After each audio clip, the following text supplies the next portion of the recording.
आखिर नासा पिछले कुछ सालों से डीप सी में क्या खोज रहा है? समुद्र के 10 किलोमीटर डेप्थ में गहरे पानी में ऐसा कौन सा राज मौजूद है जिसे नासा डेस्परेटली पिछले कुछ सालों से खोज रहा है? अब बहुत कम लोग ये जानते होंगे कि फ्लोरिडा से सिर्फ थोड़ी ही दूर समुद्र की करीब 20 मीटर गहराई में दुनिया का इकलौता अंडर वाटर लैब बसा हुआ है जिसका नाम है एक्वेरियस रीफ बेस। यहाँ पर नासा पिछले कुछ सालों से हर साल 5 से 6 रिसर्चर्स एंड एस्ट्रोनॉट कई वीक के लिए भेजे जाते हैं एक स्पेशल तरीके के प्रोजेक्ट की खातिर जिसका नाम है प्रोजेक्ट नीमो। और नासा की खुद एक ऑटोनमस डीप सी व्हीकल है जो समुद्र के 10 किलोमीटर अंदर डीप ड्राइव करके वहां पर रिसर्च कर रही है। But wait a minute, NASA जैसे स्पेस एजेंसीज का आखिर गहरे समुद्र में क्या काम? क्योंकि अमेरिका के पास ऑलरेडी डीप सी रिसर्च के लिए एक बड़ी ऑर्गेनाइजेशन है नोवा।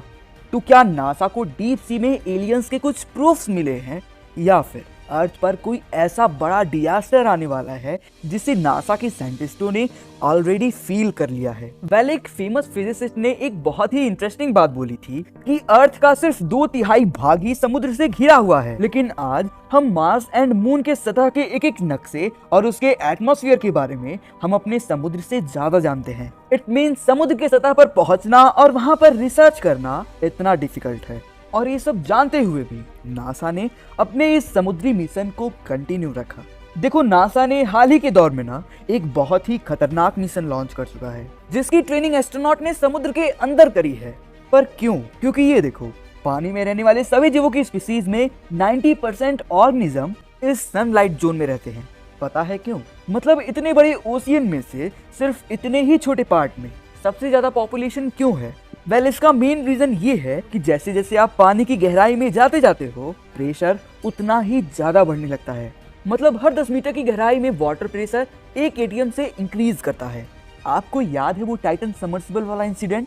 वो सबमरीन सी लेवल से करीब 3.5 किलोमीटर नीचे था जब वो इम्प्लोड हुआ था, जिसमें बैठे लोग 1 मिली सेकेंड के अंदर लिटरली पूरी तरीके से वेपोराइज हो गए थे, एकदम इंस्टेंटली, कि उन्हें पेन तक फील नहीं हुआ होगा। क्योंकि ब्रेन को ही पेन सेंसेशन फील करने में एटलीस्ट 25 मिली सेकेंड का टाइम तो लगता ही है। और इससे पहले कि वो कुछ महसूस कर पाते, सब कुछ ऑलरेडी खत्म हो चुका था। मगर इस गहराई जिसमें टाइटन इम्प्लोड हुआ था, उससे भी 3 टाइम्स नीचे जितनी गहराई में नासा रिसर्च कर रही है, जिसका कनेक्शन उस मिशन से है जो एक बड़े लेवल का एलियन सर्च ऑपरेशन है। एंड वो ऑलरेडी लॉन्च हो चुका है। अब वो कौन सा मिशन है और कैसे काम करेगा, अपने सोलर सिस्टम में उन एलियंस को कहाँ ढूंढेगा, क्या आपको पता है? ये हम अभी थोड़ी ही देर में समझेंगे। बट पहले एक बात ये समझते हैं कि आखिर एक एलियन रिसर्च का अर्थ के गहरे समुद्र से क्या लेना देना हो सकता है। जब आप लाइफ इवोल्यूशन को स्टडी करोगे ना, तब आप जानोगे कि अर्थ पर लाइफ की शुरुआत गहरे पानी में ही हुई थी। और यही फैक्ट नासा के लिए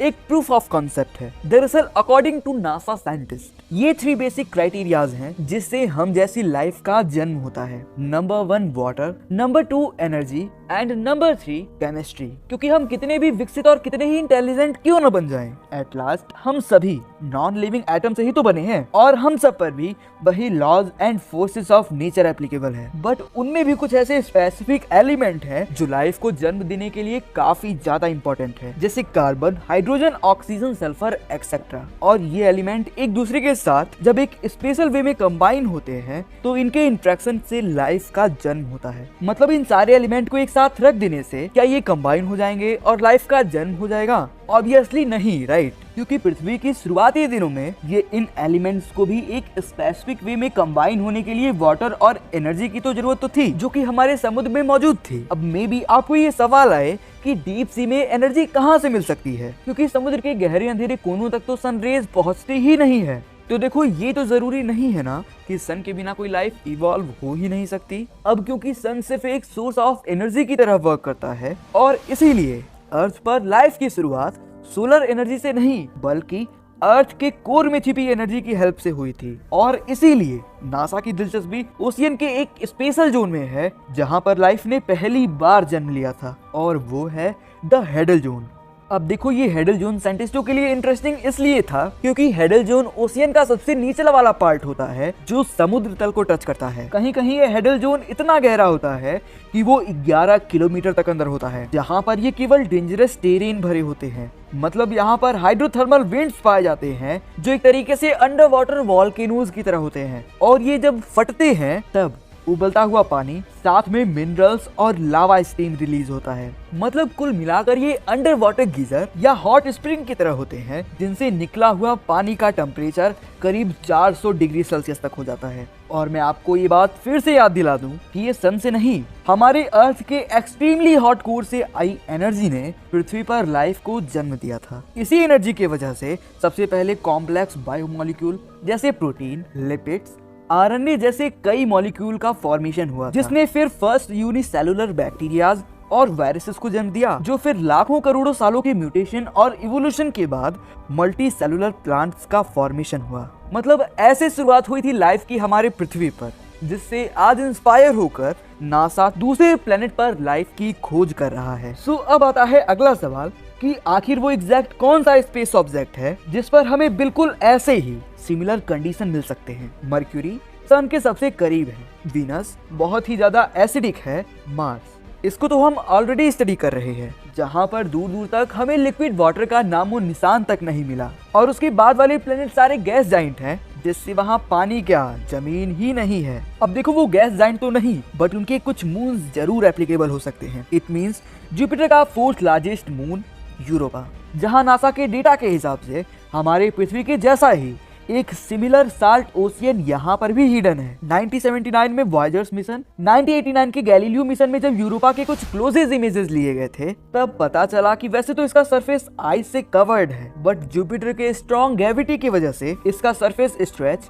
एंड स्क्वीज होता रहता है, जिससे इस मून का कोर एक्टिव रहता है और मैसिव जियोथर्मल एनर्जी जनरेट होती है, जिसके रीजन से सरफेस का निचला वाटर लिक्विड स्टेट में रहता है। और एक इंटरेस्टिंग बात पता है, साइंटिस्टों ने यहाँ तक ये कैलकुलेट कर लिया कि यूरोपा के ओशियन में अर्थ से करीब 2 गुना ज्यादा पानी मौजूद है, एंड इवन इन दोनों का ही कोर जियोथर्मल एनर्जी से भरा पड़ा है, जिस वजह से यहाँ पर भी हाइड्रोथर्मल विंड्स मिलने के चांस काफी ज्यादा है। और एक्स्ट्रा स्टडी से ये पता चला है कि इसकी एनवायरनमेंट में वो फंडामेंटल एलिमेंट भी मौजूद है जो लाइफ की बायोकेमिस्ट्री को सपोर्ट करते हैं, जैसे carbon, oxygen, hydrogen, sulphur etcetera. और इसी वजह से नासा ने यहाँ के लिए अपना एक स्पेस प्रोब भेजा है। अब देखो ये मिशन काफी ज्यादा अमेजिंग होने वाला है, और इसीलिए इसे नॉर्मल मिशन तो बिल्कुल मत समझना, क्योंकि ये सभी स्पेस एजेंसीज के लिए ये ग्रैंड इंस्पायरिंग मिशन होने वाला है। आपके लिए एक रेफरेंस के तौर पर अगर इसका कंपेयर चंद्रयान 3 से करें, जो कि एक सक्सेसफुल मिशन और हाईली सेलिब्रेटेड मिशन था, जिसमें मून तक पहुंचने के लिए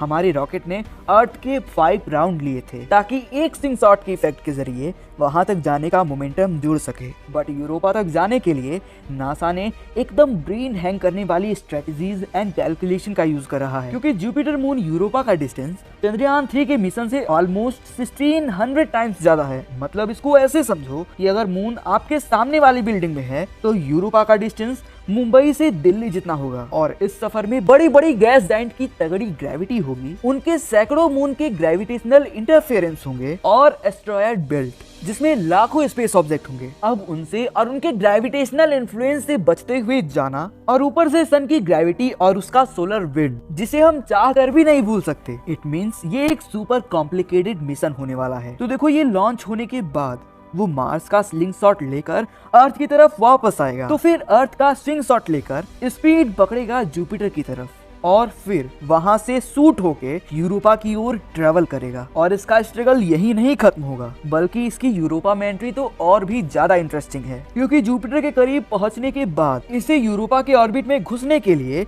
ये यूरोपा क्लीपर सैटेलाइट जुपिटर के गैलीलियो मून्स मींस जुपिटर के जो 4 बड़े मून्स हैं उनके मल्टीपल फ्लाई बाई करके ये यूरोपा के ऑर्बिट में घुसने वाला है। और अब तक का सबसे इंटरेस्टिंग बात कि जब 2031 में इसकी जर्नी खत्म होगी ना, तो ये प्रोब यूरोपा की सरफेस और एनवायरनमेंट को स्टडी करना स्टार्ट कर देगा। और इसके बाद जो ऑपरेशन स्टार्ट होगा वो लिटरली किसी साई-फाई मूवी से कम नहीं होने वाला, क्योंकि उसके बाद होगा ये कि यूरोपा पर पहुंचने के कुछ दिनों बाद यूरोपा की सतह पर आइस को पेनेट्रेट करने वाले रोबोट्स भेजे जाएंगे जो उसके सरफेस की जांच पड़ताल करेंगे। अभी के एस्टीमेट के हिसाब से यूरोपा पर मिनिमम 2 किलोमीटर से करीब 20 किलोमीटर तक मोटी आइस की लेयर हो सकती है, जिसे पेनेट्रेट करके प्रोब को गहरे पानी तक पहुंचना होगा, जिसे करने में सालों तक का वक्त लग सकता है। और वो क्रायोबोट्स आइस को न्यूक्लियर पावर की हेल्प से मेल्ट करते करते नीचे समुद्र की गहराई तक पहुंचेगा और अपने साथ 48 माइक्रो रोबोट्स को भी लेकर जाएगा,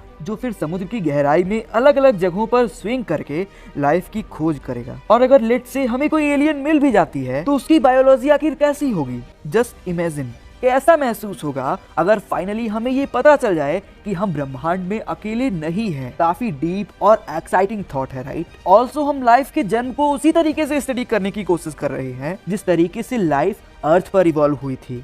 बट डीएनए जैसे कोई दूसरी भी तो सेल्फ रेप्लिकेटिंग मॉलिक्यूल हो सकते हैं, और इसीलिए ये तो जरूरी नहीं है ना पृथ्वी जैसे ही स्टाइल में सभी जन्म लेते हो।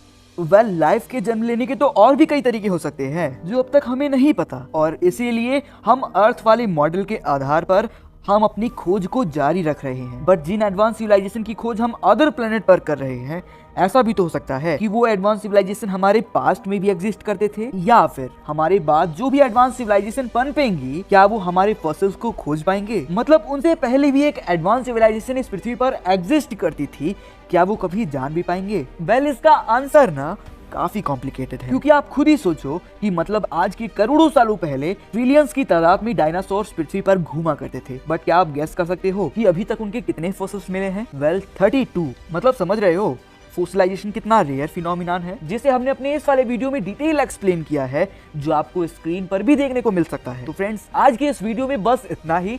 मिलते हैं अगले वीडियो में एक नए इंटरेस्टिंग टॉपिक के साथ। तब तक के लिए जय हिंद।